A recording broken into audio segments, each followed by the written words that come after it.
Greetings, readers and writers from the not-so-sunny podcast studio in eastern Washington. Temperatures are going to plummet into the 20s next week, so we're not really looking forward to that at all. In our brief chats the last couple of days, we've talked about the inspiration for Depop and Re-Ring. Now I'm going to chat with you about Able Baker Charlie. This lighting and my podcast equipment doesn't do justice to this magnificent artwork done by local Spokane artist Rayleigh Barres, who's done a great job of capturing the essence of the background of Able Baker Charlie. Able Baker Charlie takes place, or it starts on the Hanford area, which is the western half of the Manhattan Project, which built America's nuclear arsenal. With the frenzy to build the nuclear weapons, certain liberties were taken with environmental concerns, and a lot of stuff was spilled on the ground and improperly stored.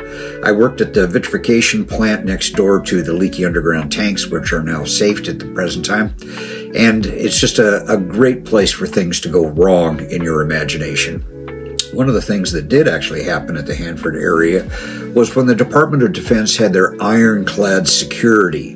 Organizations like PETA and the Humane Society were going to never get full access to what was going on.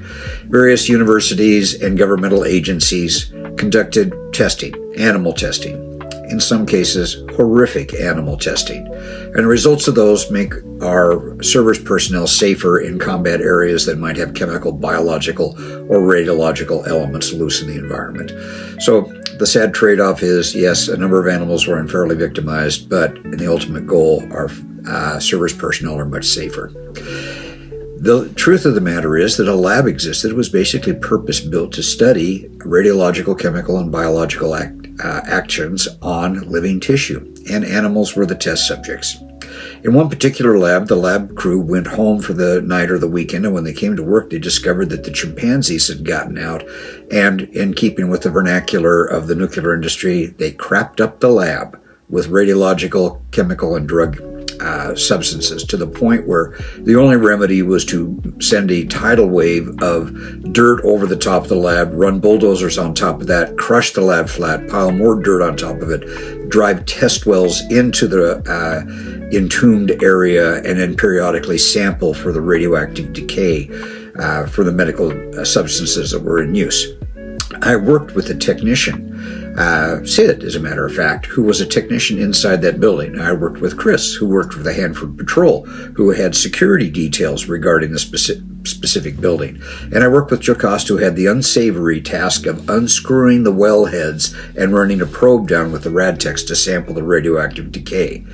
In Hanford, because it's such a novel place and rumors and folklore are rampant, and sometimes they're quite humorous. But for years and years after the lab's demise, people would say when there was a water main break, an electrical outage, or some sort of abnormality, the chimpanzees got loose and did this. In reality, all the animals were entombed in the lab itself when it was crushed.